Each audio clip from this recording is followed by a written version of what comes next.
Welcome to infinity law house YouTube channel. আমি বিপ্লব কুমার শীল আজকের book reading কন্টেন্টে আপনাদের সাথে আছি। আজকের বুক রিডিং কন্টেন্টের বিষয় আইনের বিধান ইউনিট, কেস রেফারেন্স সহ মূল আইন ও নতুন প্রশ্নোত্তরের আলোকে রচিত সাক্ষ্য আইনের সর্বশেষ সংশোধন সহ বাংলাদেশ বার কাউন্সিল ও জুডিশিয়াল সার্ভিস এমসিকিউ লিখিত ও ভাইবা পরীক্ষার সহায়িকা। বইটির লেখক বিধান বিশ্বাস, অ্যাডভোকেট, হাইকোর্ট বিভাগ, বাংলাদেশ সুপ্রিম কোর্ট। বইটিতে সন্নিবেশিত আছে দেওয়ানি কার্যবিধি 1908, সুনির্দিষ্ট প্রতিকার আইন 1877, ফৌজদারি কার্যবিধি 1898, দণ্ডবিধি 1860, সাক্ষ্য আইন 1872, তামাদি আইন 1908, বাংলাদেশ বার কাউন্সিল 1972। তো আমরা দেওয়ানি কার্যবিধি শুরু করেছিলাম। আজ আমরা দেওয়ানি কার্যবিধির 23 আদেশ থেকে শুরু করব।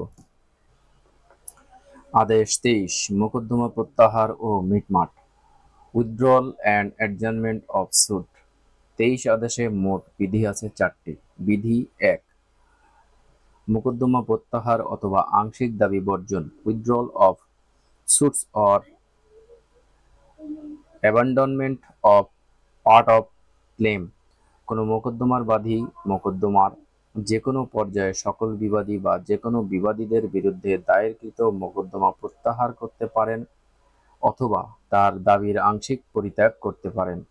অত্র বিধির কোনো বিধান বলে আদালত কতিপয় বাদীর মধ্যে একজনকে অন্যান্য বাদীর সম্মতি ব্যতীত মামলা প্রত্যাহার করার অনুমতি দিতে পারেন না। এক কথায় উত্তর, কোনো মামলায় একাধিক বাদী থাকলে কোনো একজনকে আদালত মামলাটির দাবি প্রত্যাহারের অনুমতি দিতে পারেন অন্য বাদীদের সম্মতিতে। উচ্চ আদালতের নজির, যে ক্ষেত্রে এই বিধির অধীন মামলা প্রত্যাহারের প্রার্থনা করা হয়নি সেক্ষেত্রে গুণাগুণের ভিত্তিতে মামলা খারিজ করা হলে নতুন মামলা করার অনুমতি দিতে পারবেন না। 17 ডিএলআর SC 531। আদালত মামলা প্রত্যাহারের প্রার্থনা মঞ্জুর করে নতুন মামলা দায়েরের অনুমতি অস্বীকার করতে পারেন না। 41 ডিএলআর 168। নিয়মগত ভুল বলতে সরল বিশ্বাসে কৃত কিছু ভুল হতে উদ্ভূত ভুল বোঝাবে যা মামলার গুণগণকে প্রভাবিত করবে না। 64 ডিএলআর 53। বিধি 3, মোকদ্দমা আপোষ, কম্প্রোমাইজ অফ সুট। কোনো মোকদ্দমা আপোষ নিষ্পত্তি হলে এবং আদালত সেই মর্মে সন্তুষ্ট হলে তা লিপিবদ্ধ করে ডিক্রি প্রদান করবেন। এক কথায় উত্তর, the code of civil procedure 1908 এর কোন বিধান বলে মোকদ্দমা আপোষ নিষ্পত্তি করা যায়? আদেশ 23 এর বিধি 3। উচ্চ আদালতের নজির, সোলে ডিক্রি হলো চুক্তি, তাই প্রতারণা, ভুল বর্ণনা, বল প্রয়োগ ইত্যাদি কারণে সোলে সম্মতিসূচক ডিক্রি বাতিল করা যায়। 29 ডিএলআর SC 185। ন্যায় বিচারের স্বার্থে রিভিশন মামলার ক্ষেত্রে আপোষের বেলায় 151 ধারার সঙ্গে এই বিধি প্রযোজ্য হবে। 33 ডিএলআর 168। যে ক্ষেত্রে আপোষ স্বীকার করা হয় এবং তা বেআইনি দেখানোর মতো কিছু থাকে না সেক্ষেত্রে আদালত আপোষের ভিত্তিতে ডিক্রি দিবেন। 42 ডিএলআর 29। দেওয়ানি কার্যবিধির 96 ধারার 3 উপধারা মতে বিবাদমান পক্ষদ্বয়ের সম্মতিক্রমে আদালত কোনো ডিক্রি প্রদান করলে তার বিরুদ্ধে কোনো আপিল চলে না, তবে তার ভিন্ন মত আছে। হাইকোর্ট বিভাগ এই মর্মে সিদ্ধান্ত দেন যে আপোষ লিপিবদ্ধ করার ভিত্তিতে প্রদত্ত ডিক্রি দেওয়া হলে সেক্ষেত্রে লিপিবদ্ধ করার আদেশের বিরুদ্ধে আপিল চলবে। 42 ডিএলআর 29। নোট, মধ্যস্থতার জন্য নির্ধারিত কার্য তারিখে পক্ষগণ আদালতে স্বয়ং বা উকিলের মাধ্যমে হাজির না হলে বা পক্ষগণ মধ্যস্থতায় অংশগ্রহণ না করলে বা মধ্যস্থতা ব্যর্থ হলে অন্য আদালতে মামলাটি প্রেরণ করা হলে আদালত মামলার পরবর্তী ধাপ তথা পরবর্তী একটি তারিখ ধার্য করবেন। বিধি 4, ডিক্রি জারির কার্যক্রম প্রভাবিত হবে না। Proceeding in execution of decree not affected. কোনো ডিক্রি বা আদেশ সংক্রান্ত কার্যক্রমে অত্র আদেশের কোনো বিধান প্রযোজ্য হবে না। আদেশ 24, আদালতে অর্থ প্রদান। 24 আদেশে বিধি আছে মোট 4টি। আদালতে অর্থ প্রদান, পেমেন্ট ইনটু কোর্ট। বিধি ১, দাবি মিটাতে বিবাদী কর্তৃক সম্পূর্ণ টাকা আদালতে জমা দেওয়া, deposit by defendant of amount in satisfaction of claim. ঋণ বা ক্ষতিপূরণ মোকদ্দমায় বিবাদী মোকদ্দমার যে কোনো পর্যায়ে দাবির সম্পূর্ণ টাকা আদালতে জমা দিতে পারবে। বিধি ২, জমা দেওয়ার নোটিশ, নোটিশ অফ ডিপোজিট। অনুরূপভাবে আদালতে টাকা জমা দেওয়ার বিষয় বিবাদী কর্তৃক বাদীকে আদালতের মাধ্যমে নোটিশ দিয়ে জানাতে হবে এবং বাদীর আবেদনক্রমে উক্ত টাকা দেওয়া বাদীকে প্রদান করা হবে। এক কথায় উত্তর, the code of civil procedure 1908 এর কত নং আদেশে জমা দেওয়ার নোটিশ, নোটিশ অফ ডিপোজিট এর উল্লেখ আছে 24 আদেশের 2 বিধি। আদেশ 25, খরচের জন্য জামানত, সিকিউরিটি ফর কস্ট। এই আদেশে বিধি আছে মোট 2টি। বিধি 1, কখন বাদীর নিকট খরচা বাবদ জামানত তলব করা হবে, when security for cost may be required from plaintiff. কোনো মোকদ্দমার যে কোনো পর্যায়ে যদি আদালতের নিকট প্রতীয়মান হয় যে মোকদ্দমার একমাত্র বাদী অথবা সকল বাদী বাংলাদেশের বাইরে বসবাস করতেছেন এবং মোকদ্দমায় জড়িত সম্পত্তি ব্যতীত উক্ত বাদী অথবা বাদীগণের মধ্যে কারো অন্য কোনো স্থাবর সম্পত্তি বাংলাদেশে নাই, তবে আদালত নিজ উদ্যোগে অথবা বিবাদী পক্ষের আবেদনক্রমে নির্দিষ্ট সময়ের মধ্যে বিবাদী পক্ষের যাবতীয় খরচ ও সম্ভাব্য খরচার দরুন বাদী পক্ষের নিকট জামানত তলব করতে পারবেন। এক কথায় উত্তর, the code of civil procedure 1908 এর কত নং আদেশে when security for cost may be required from plaintiff এর উল্লেখ আছে 25 আদেশের 1 বিধি। বিধি 2, জামানত প্রদানে ব্যর্থতার ফল, effect of failure to furnish security. নির্দিষ্ট সময়ের মধ্যে জামানত দাখিল করা না হলে আদালত মোকদ্দমা খারিজ করতে পারবেন। এক কথায় উত্তর, the code of civil procedure 1908 এর কত নং আদেশে effect of failure of furnish security এর উল্লেখ আছে 25 আদেশের 2 বিধি। আদেশ 26, সাক্ষীর জন্য কমিশন সমূহ, কমিশন টু এক্সামিন উইটনেস। এই আদেশে মোট বিধি আছে 23টি। বিধি 1, যে ক্ষেত্রে আদালত সাক্ষীদের সাক্ষ্য গ্রহণের জন্য কমিশন পাঠাতে পারেন, cases in which court May issue commission to examine witness. আদালতের এখতিয়ারভুক্ত এলাকায় বসবাসরত কোনো ব্যক্তি এই আইনের অধীন আদালতে হাজির হওয়া হতে অব্যাহতি প্রাপ্ত হয়ে থাকলে আদালত প্রশ্নাবলীর মাধ্যমে বা অন্যভাবে উক্ত ব্যক্তির সাক্ষ্য গ্রহণের জন্য যে কোনো আদালত যে কোনো মোকদ্দমায় কমিশন প্রেরণ করতে পারবেন। এক কথায় উত্তর, the code of civil procedure 1908 এর কত নং আদেশে যে ক্ষেত্রে আদালত সাক্ষীর জন্য সাক্ষ্য গ্রহণের জন্য কমিশন পাঠাতে পারেন উল্লেখ আছে 26 আদেশের 1 বিধি। বিধি 2, কমিশনের জন্য আদেশ, অর্ডার ফর কমিশন।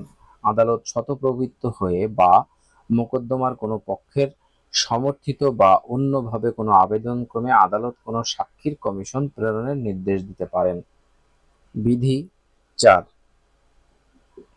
যে সকল ব্যক্তির জবানবন্দি গ্রহণের জন্য কমিশন পাঠানো যায়, person for whose examination commission may issue. যে কোনো আদালত যে কোনো মোকদ্দমায় নিম্নলিখিত ব্যক্তিগণের জবানবন্দির কমিশনের মাধ্যমে গ্রহণ করা যাবে। ক, আদালতের স্থানীয় এখতিয়ারের বাহিরে বসবাসরত কোনো ব্যক্তির। খ, কোনো ব্যক্তির জবানবন্দি গ্রহণের পূর্বেই এখতিয়ারভুক্ত এলাকা ত্যাগ করবে মনে হলে। গ, প্রজাতন্ত্রের কর্মে নিযুক্ত ব্যক্তি আদালতে আসলে জনসাধারণের কাজে অসুবিধা হবে মনে হলে।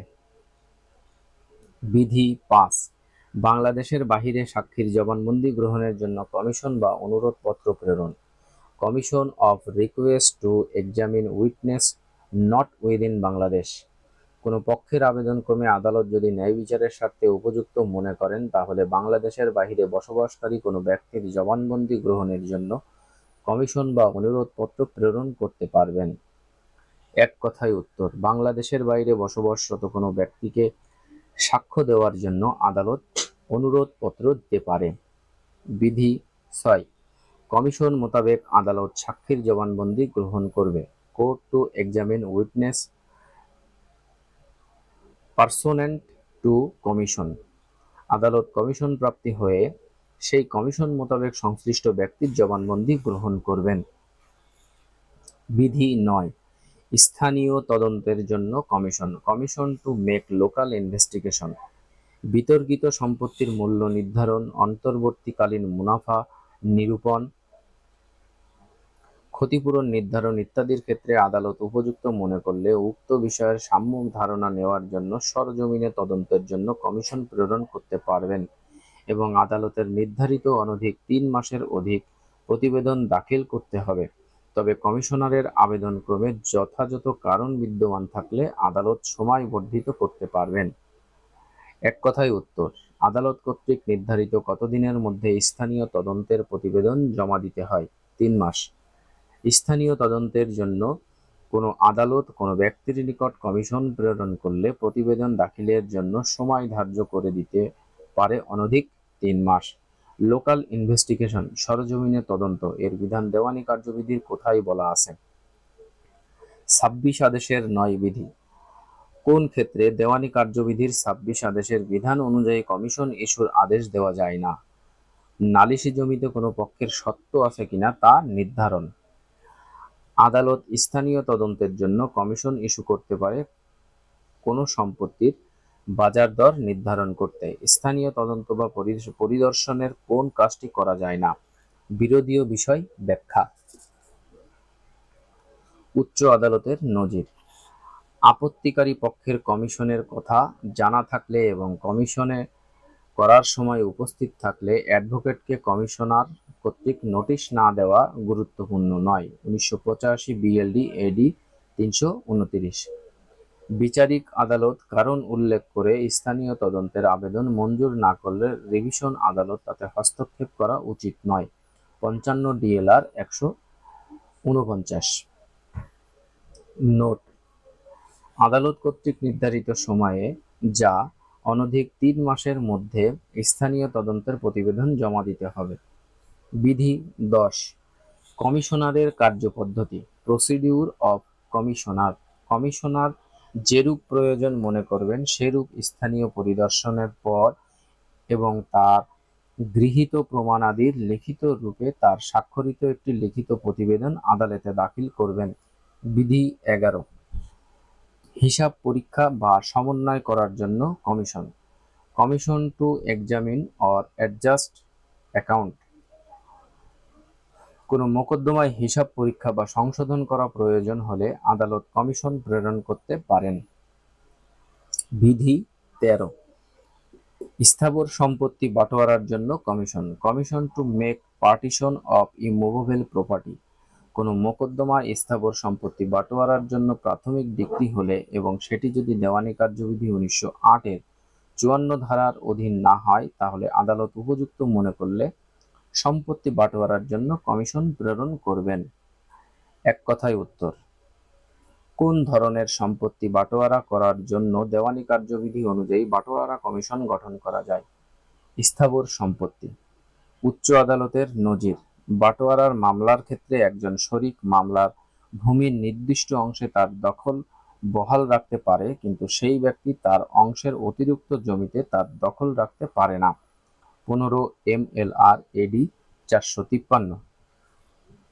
বিধি 15, কমিশনের খরচ আদালতে জমা দিতে হবে। Expenses of commissions to be paid into court, যে পক্ষ কমিশন প্রেরণের আবেদন করবে আদালত উক্ত পক্ষকে কমিশন প্রেরণের পূর্বে কমিশনের খরচের টাকা আদালতে জমা দেওয়ার নির্দেশ দিবেন। বিধি 16, কমিশনারের ক্ষমতা, পাওয়ার অফ কমিশনার, নিম্নলিখিত কার্যগুলো কমিশনার সম্পন্ন করতে পারবেন। ক, পক্ষগণের ও পক্ষগণ কর্তৃক আহুত সাক্ষীগণের এবং কমিশনার সংশ্লিষ্ট বিষয় সম্পর্কে অন্য কারো সাক্ষ্য গ্রহণের প্রয়োজন মনে করলে তার জবানবন্দি গ্রহণ করতে পারবেন। খ, তদন্তের বিষয়বস্তুর সহিত সংশ্লিষ্ট দলিলপত্র ও অন্যান্য দ্রব্যাদি তলব ও পরীক্ষা করতে পারবেন। গ, যে কোনো সংযত সময়ে আদালতের আদেশ উল্লেখিত কোনো জমি বা গৃহে প্রবেশ করতে পারবেন।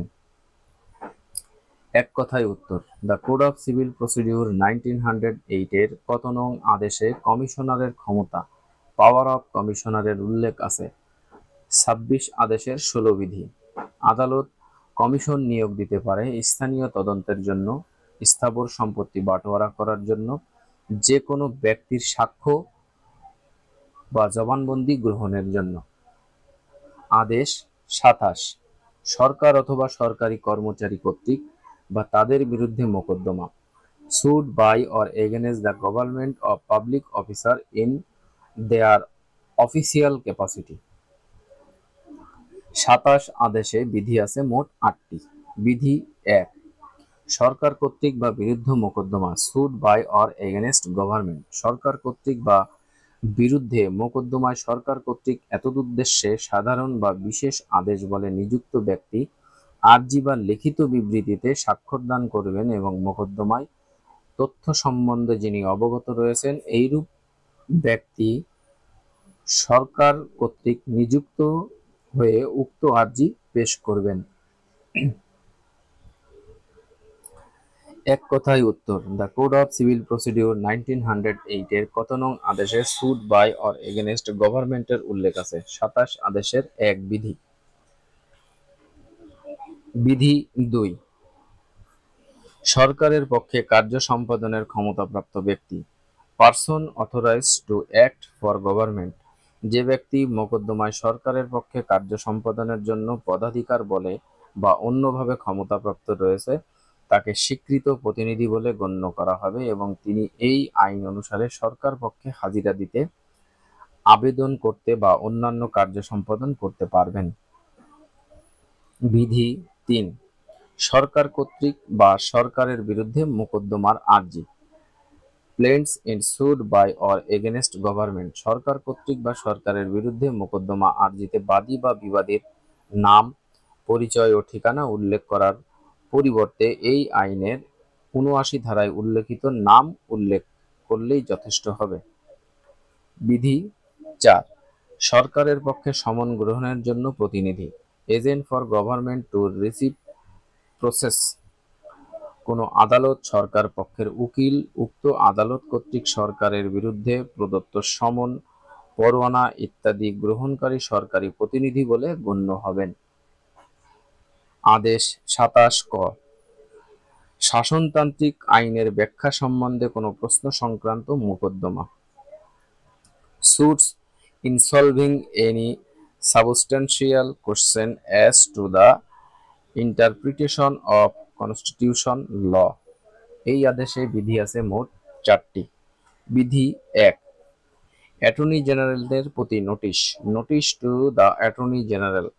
কোনো মোকদ্দমায় যদি আদালতের নিকট প্রতীয়মান হয় যে শাসনতান্ত্রিক আইনের কোনো গুরুত্বপূর্ণ ব্যাখ্যা সম্বন্ধে কোনো প্রশ্ন মোকদ্দমায় জড়িত রয়েছে, তবে প্রশ্নটি সরকারের সহিত সংশ্লিষ্ট হলে সরকারের অ্যাটর্নি জেনারেলকে নোটিশ না দেওয়া পর্যন্ত আদালত উক্ত প্রশ্নটি নিষ্পত্তি করবেন না। এক কথায় উত্তর, the code of civil procedure 1908 এর কত নং আদেশে নোটিশ টু দ্য অ্যাটর্নি জেনারেলের উল্লেখ আছে? 27 ক এর বিধি 1।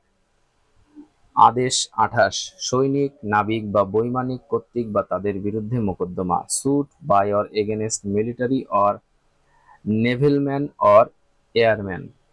এই আদেশে বিধি আছে মোট 3টি।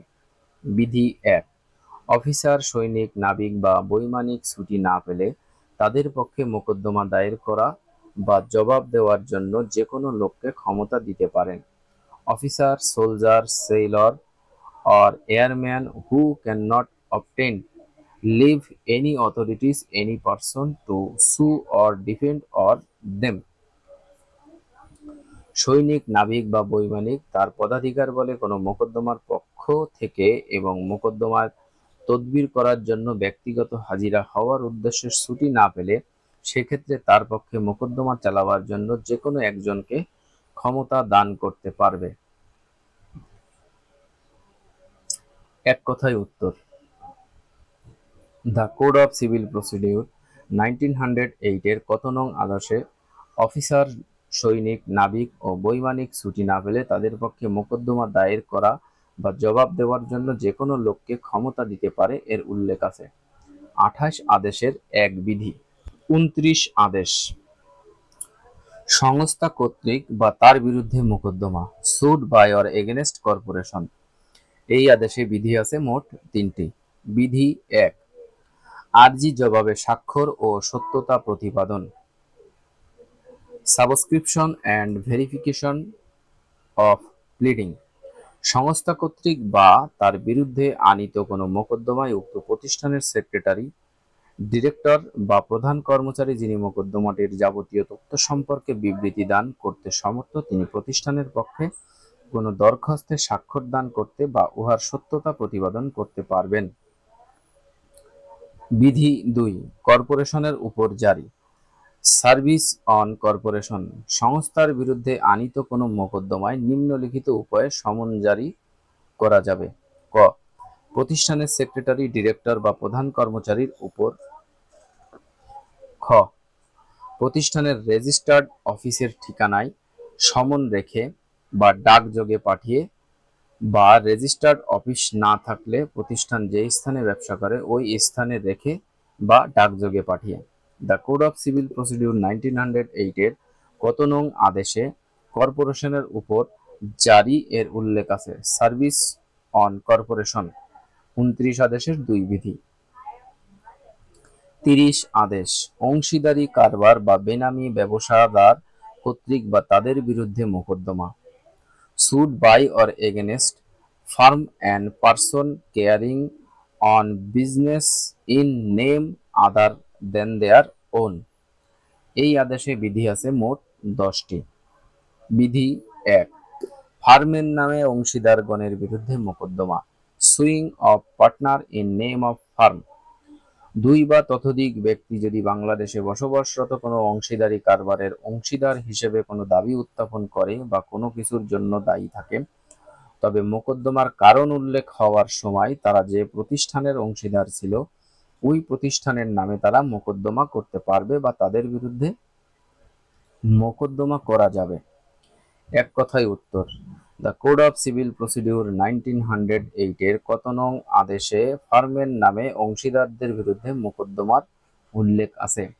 30 আদেশের এক বিধি। বিধি 2, অংশীদারগণের নাম প্রকাশ, ডিসক্লোজার অফ পার্টনার্স নেম। যে ক্ষেত্রে অংশীদারগণ তাদের ব্যবসা প্রতিষ্ঠানের নামে বাদী হিসেবে মোকদ্দমা দায়ের করেছে সেক্ষেত্রে বিবাদী পক্ষের লিখিত দাবি অনুসারে বাদীপক্ষ বা তাদের উকিল অবিলম্বে উক্ত ব্যবসা প্রতিষ্ঠানের যে অংশীদারগণের তরফ হতে মোকদ্দমাটি দায়ের করা হয়েছে তাদের সকলের নাম ও ঠিকানা সম্বলিত তালিকা প্রকাশ করবে। বিধি 3, সার্ভিস জারি। অংশীদারগণের বিরুদ্ধে মোকদ্দমা ব্যবসা প্রতিষ্ঠানের নামে দায়ের করা হলে অংশীদারগণের মধ্যে যে কোনো একজন বা একাধিক জনের উপর অথবা দেশের অন্তর্গত যে কোনো স্থানে উক্ত প্রতিষ্ঠানের ব্যবসা প্রধান পরিচালিত হয় তথায় উক্ত প্রতিষ্ঠানের ব্যবস্থাপনা নিয়ন্ত্রণকারী কোনো ব্যক্তির উপর সমন জারি করা যাবে। বিধি 6, অংশীদারগণের হাজিরা, অ্যাপিয়ারেন্স অফ পার্টনার্স। যে ক্ষেত্রে অংশীদারি ব্যবসা প্রতিষ্ঠানের নামে অংশীদারের বিরুদ্ধে মোকদ্দমা করা হয় সেক্ষেত্রে অংশীদারগণের স্বনামে ব্যক্তিগতভাবে আদালতে হাজির হতে হবে। বিধি 10, বেনামি ব্যবসাদারের বিরুদ্ধে মোকদ্দমা, suit against person carrying on business in name of other than his own. কোনো ব্যক্তি তার নিজের নাম ব্যতীত অন্য কোনো নামে ব্যবসায়ে লিপ্ত থাকলে সে নামটিকে প্রতিষ্ঠানের নাম হিসাবে গণ্য করে উক্ত ব্যক্তির বিরুদ্ধে মোকদ্দমা দায়ের করা যাবে। আদেশ 31, ওসি, নির্বাহক এবং প্রশাসকবৃন্দ কর্তৃক বা তাদের বিরুদ্ধে মোকদ্দমা, suit by or against trustee, executor and administrator. এই আদেশে বিধি আছে মোট 3টি। বিধি 1, ওসির নিকট গচ্ছিত সম্পত্তির মোকদ্দমায় বৃত্তি প্রাপক ব্যক্তির প্রতিনিধিত্ব। representation of beneficiaries in suit concerning property vested in trustee etc. ওসি নির্বাহক বা প্রশাসকের হাতে ন্যস্ত সম্পত্তি সংক্রান্ত মোকদ্দমায় বিচার্য প্রশ্ন যদি সম্পত্তির স্বার্থসংশ্লিষ্ট ব্যক্তি ও কোনো তৃতীয় পক্ষের মধ্যে উদ্ভূত হয়ে থাকে তবে ওসি নির্বাহক বা প্রশাসক উক্ত মোকদ্দমার সম্পত্তিতে স্বার্থসংশ্লিষ্ট ব্যক্তির প্রতিনিধিত্ব করবেন এবং সাধারণত তাদেরকে মোকদ্দমার পক্ষ করা আবশ্যক হবে না। বিধি 2, ওসি নির্বাহক ও প্রশাসকের সংযুক্তি, joinder of trustees, executor and administrator. যে ক্ষেত্রে কতিপয় ওসি নির্বাহক বা প্রশাসক রয়েছে সেক্ষেত্রে তাদের একজন বা একাধিক জনের বিরুদ্ধে মোকদ্দমা হলে অপর সকলকেও মোকদ্দমার পক্ষ করা হবে। বিধি 3, নির্বাহক বিবাহিত মহিলা হলে তার স্বামীকে পক্ষ করার দরকার নেই। Husband of married executives not to be joint. আদালত অন্যরূপ নির্দেশ দান না করলে বিবাহিত মহিলা ওসি নির্বাহক বা প্রশাসক বা তাদের বিরুদ্ধে আনিত মোকদ্দমা তার স্বামীকে পক্ষ বলে বিবেচনা করা হবে না। এক কথায় উত্তর, the code of civil procedure 1908 এর কত নং আদেশে নির্বাহক বিবাহিত মহিলা হলে তার স্বামীকে পক্ষ করার দরকার উল্লেখ নাই। 31 আদেশের 3 বিধি। আদেশ 32, নাবালক এবং মানসিক ভারসাম্যহীন ব্যক্তি কর্তৃক বা তাদের বিরুদ্ধে মোকদ্দমা, suit by against minor and person of unsound mind। এই আদেশে বিধি আছে মোট 16টি। বিধি 1, নিকট বন্ধু দ্বারা নাবালক মোকদ্দমা করতে পারবেন। মাইনর টু সু বাই নেক্সট ফ্রেন্ড। নাবালক কর্তৃক প্রত্যেকটি মোকদ্দমা তার নামে সেই ব্যক্তি কর্তৃক দায়ের করতে হবে যাকে উক্ত মোকদ্দমায় নাবালকের নিকট বন্ধু বলা হবে। বিধি 2, নিকট বন্ধু ছাড়া মোকদ্দমা দায়ের করা হলে আরজি নথি হতে অপসৃত হবে। Where suit is instituted with its next friend plaintiff to be taken of the file। অভিভাবক ছাড়া কোনো নাবালকের তরফ হতে মোকদ্দমা দায়ের করা হয়ে থাকলে বিবাদী উক্ত আরজি নথি হতে বাদ দেওয়ার জন্য এবং যে উকিল বা যে ব্যক্তি তা দাখিল করেছে তার নিকট খরচা আদায়ের জন্য আবেদন করতে পারে। এক কথায় উত্তর, নাবালকের পক্ষে কোনো মামলা আসন্ন বন্ধু ছাড়া দায়ের করা হলে বিবাদী দরখাস্ত করতে পারে আরজিটি খরচা সহ নথি থেকে অপসারণের জন্য। বিধি 3, বিবাদী নাবালক হলে আদালত কর্তৃক তার মোকদ্দমায় অভিভাবক নিয়োগ করবেন। Guardian of the suit to be appointed by court for minor defendant. কোনো মোকদ্দমায় বিবাদী যদি নাবালক হয় তবে আদালতের সন্তোষজনকভাবে তার নাবালকত্ব প্রতীয়মান হলে আদালত মোকদ্দমা পরিচালনার জন্য নাবালকের পক্ষে একজন অভিভাবক নিয়োগ করবেন।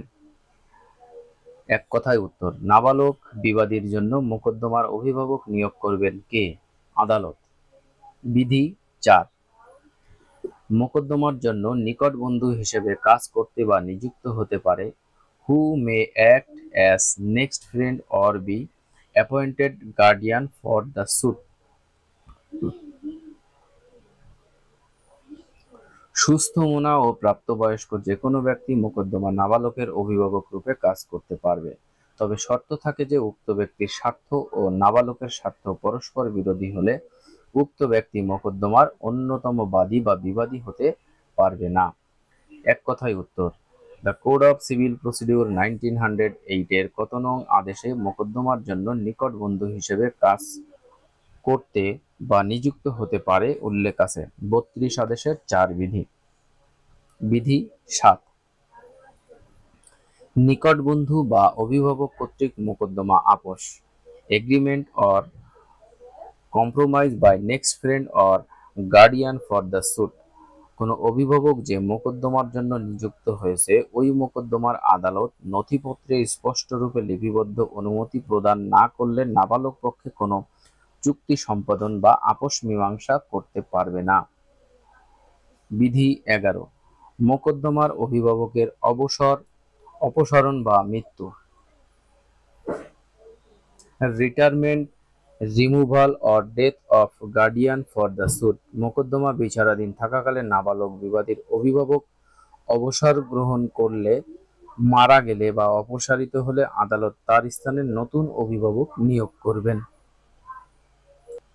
বিধি 15, মানসিক বিকারগ্রস্ত ব্যক্তির ক্ষেত্রে এই সুবিধাসমূহ প্রয়োগ। Application of rule two person of unsound mind, এই আদেশের 1 হইতে 14 নিয়মে বর্ণিত নিয়মসমূহ যতদূর সম্ভব মানসিক বিকারগ্রস্ত বলে সাব্যস্ত ব্যক্তির ক্ষেত্রেও প্রযোজ্য।